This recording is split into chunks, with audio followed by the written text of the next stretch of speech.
Good morning, everyone. I just wanted to share this beautiful rock that I'm sitting on that's in my backyard. It's just gorgeous. I mean, it's probably a good 6 feet across and, maybe about 4 feet wide at its widest. This was a rock that was in a river, and you can see where the kettles that the water kind of drilled into the rock, all over the rock. It's just gorgeous. I've had the idea of turning this thing into a water feature someday, but it would require a lot of digging around tree roots back here. So it's still just an idea. Anyway, I just wanted you to see this beautiful rock that I'm sitting on today because it makes me really happy.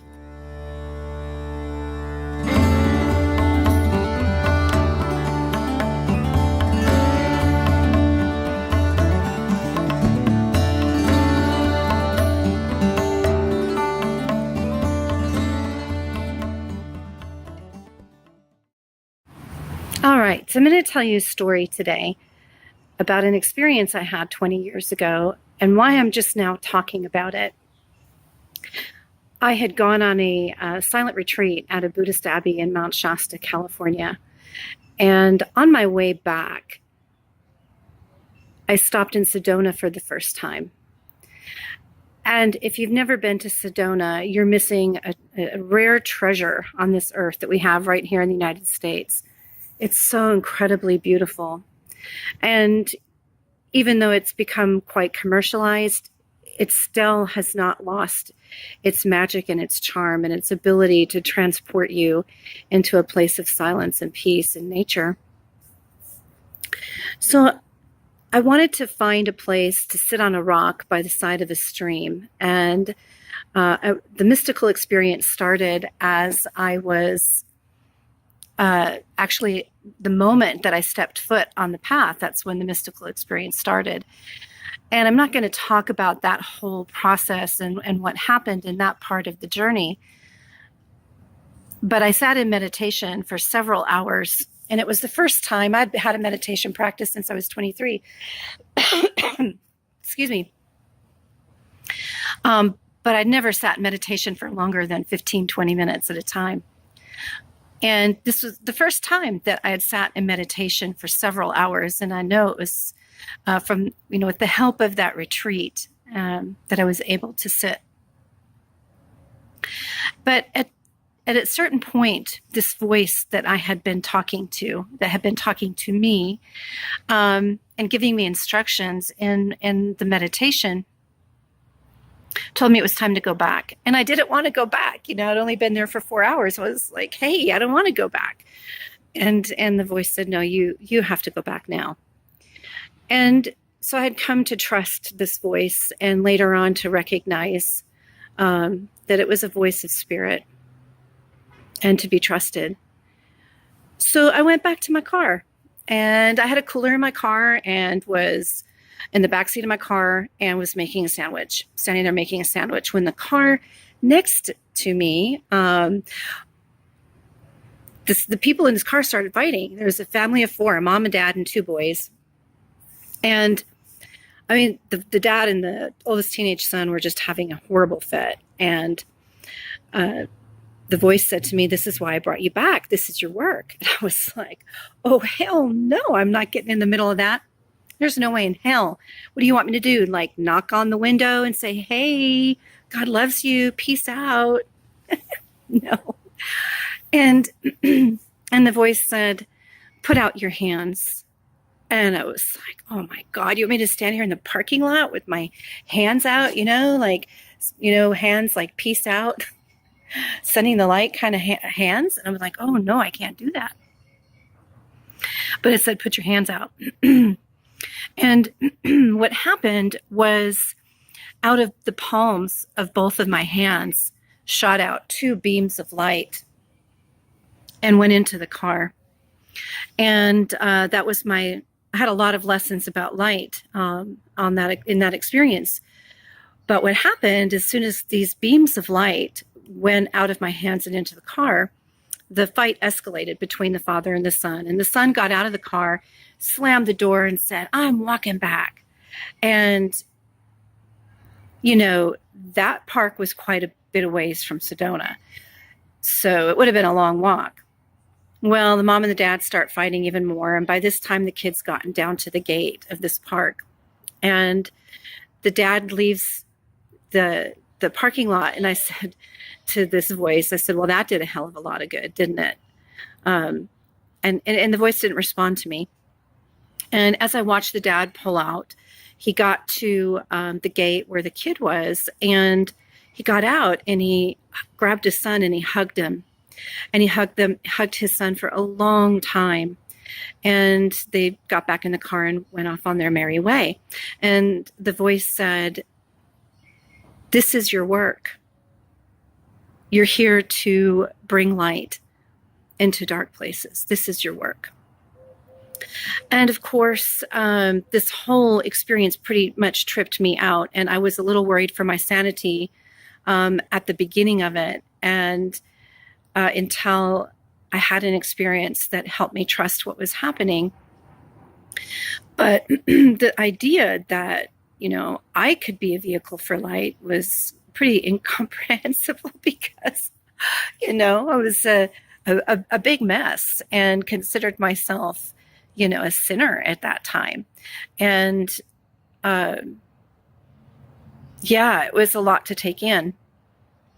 And unfortunately, the story about myself that I had been living under my whole life prevented me from actually using that light in the way that I was guided to.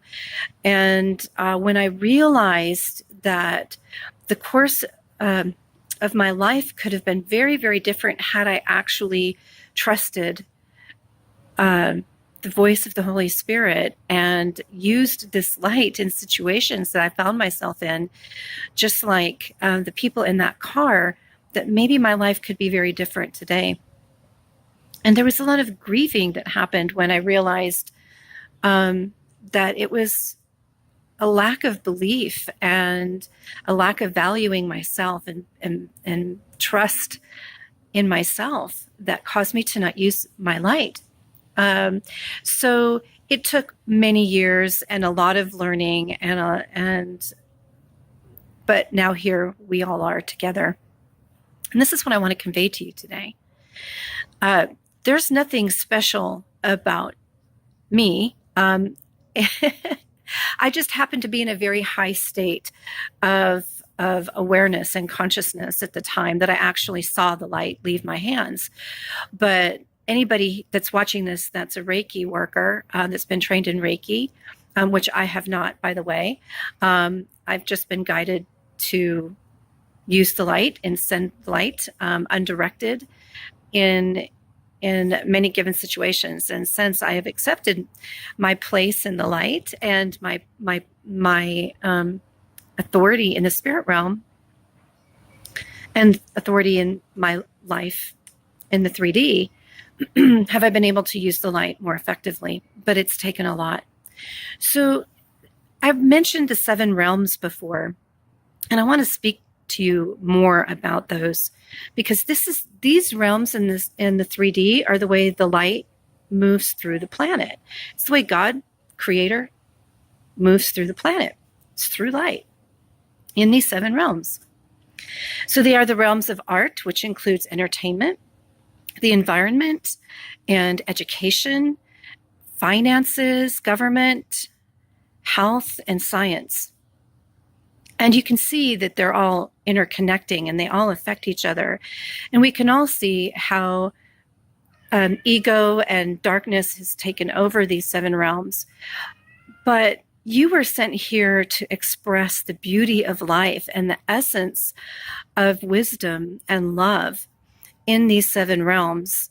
And each one of you has the ability to do that by being diligent at work, and whatever your work is, by being diligent and integrous and gaining all the knowledge and the skills that you need to function well in whatever it is that you're doing is one way that you spread light into these dimensions.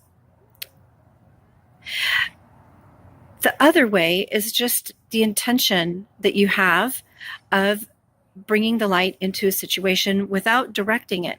So when the voice said to me, open your hands, and the light went out, it didn't say, hey, send the light to that loudmouth dad and tell him to quit, you know, torturing his child. And it didn't say, hey, send the light to that, you know, loudmouth teenager and get him to shut up and respect his parent. It didn't say anything.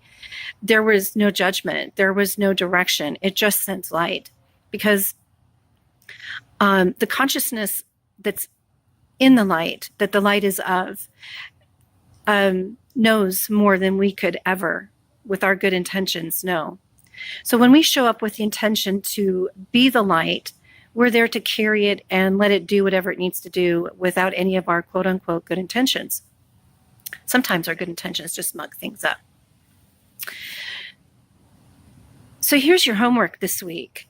What is that story that's preventing you from using your light and allowing it to shine through you? What is the belief that you have about yourself that is disempowering?